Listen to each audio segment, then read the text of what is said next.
Pasca kejadian dua anggota Polres Pindrang yang melakukan tindakan tak terpuji dan viral di media sosial, Kapolres Pindrang AKBP Muhammad Roni Mustafa akhirnya meminta maaf secara terbuka kepada masyarakat.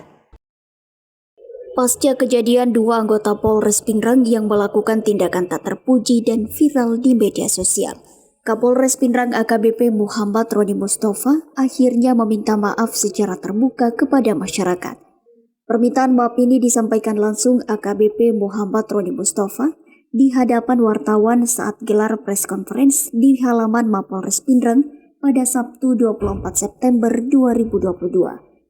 Roni menyebut atas nama institusi kepolisian dan pimpinan kepolisian Resort Pindrang, pihaknya meminta maaf kepada seluruh masyarakat atas perilaku tidak terpuji dari kedua oknum anggota polisi tersebut.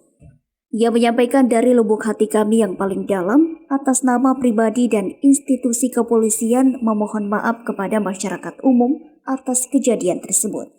Ia pun berjanji akan mengoptimalkan pengawasan kepada personil kepolisian yang bertugas di Polres Pindrang agar kejadian serupa tidak terulang. Ia juga akan melakukan pembinaan yang lebih intensif agar kejadian seperti demikian tidak terjadi lagi. Seperti diketahui, dua anggota polisi di Pindrang yang melakukan tindakan tidak terpuji dan viral di media sosial tersebut adalah Bribka JS dan Aibda S. Keduanya diduga melakukan tindakan yang selayaknya tidak dilakukan oleh seorang aparat sebagai penegak hukum. Bribka JS diduga melarikan diri saat digerebek di salah satu kamar di rumah kos lantaran kedapatan selingkuh dengan istri orang lain. Kasus JS ini kini bergulir di Mapolda Sulawesi Selatan. Sementara Aibda S viral lantaran diduga menganiaya seorang emak-emak di Desa Waituwo, Kecamatan Landrisang, Kabupaten Pindrang. Berawal dari hari Sabtu tanggal 17 September 2022,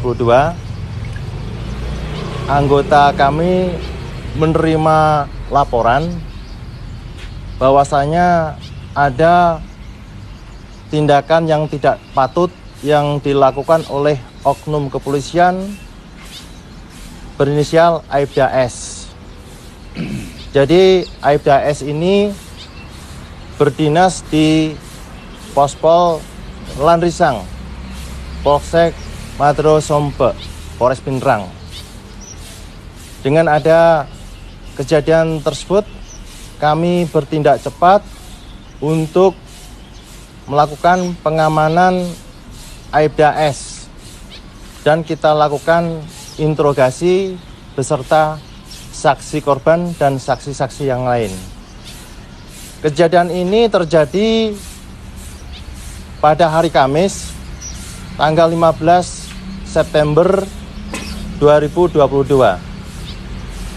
Kronologis kejadian terjadinya tindakan yang tidak patut yang dilakukan oleh oknum kepolisian atas nama Aibda S berawal dari orang tua Aibda S pada saat berkunjung ke rumah Aibda S menyampaikan istilahnya curhat. Ada saudaranya atas nama perempuan Tika yang melakukan pengancaman dan penghinaan dan akan melakukan pemukulan kepada yang bersangkutan. Mendengar hal tersebut, oknum Aibda S mencari perempuan atas nama Tika.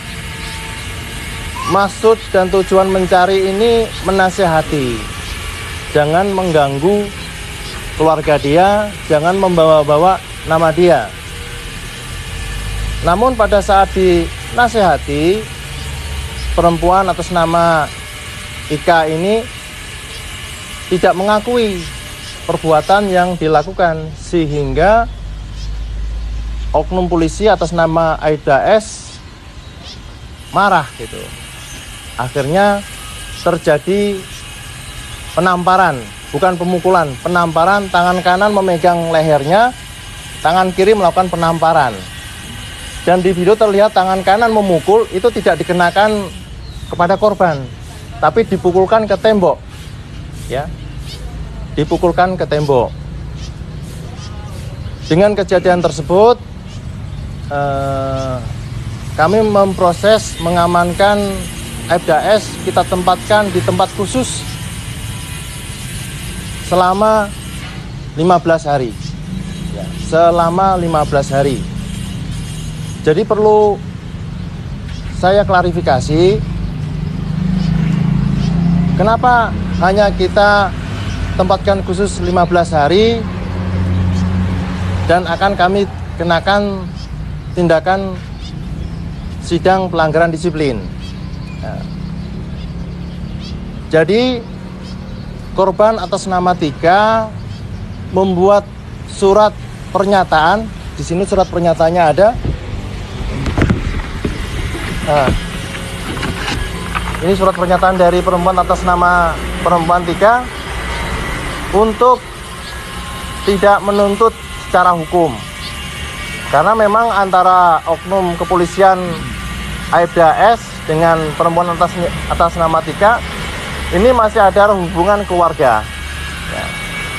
Jadi mereka sudah menyelesaikan secara kekeluargaan dan korban membuat pernyataan untuk tidak menuntut secara hukum.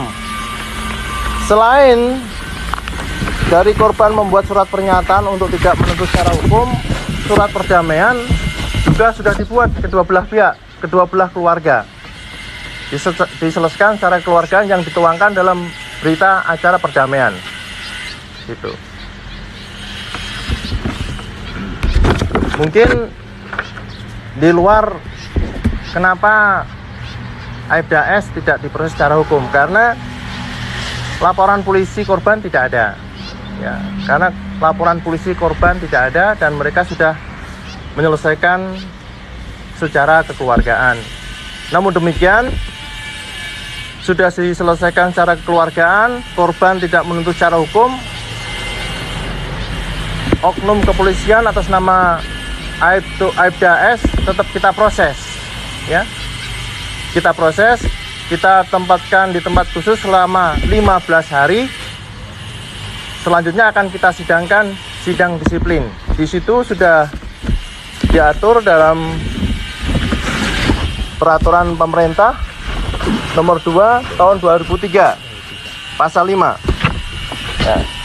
Di mana bunyi dari pasal 5 PP nomor 2 tahun 2003 berbunyi melakukan hal-hal yang dapat menurunkan kehormatan dan martabat negara, pemerintah atau kepolisian negara Republik Indonesia.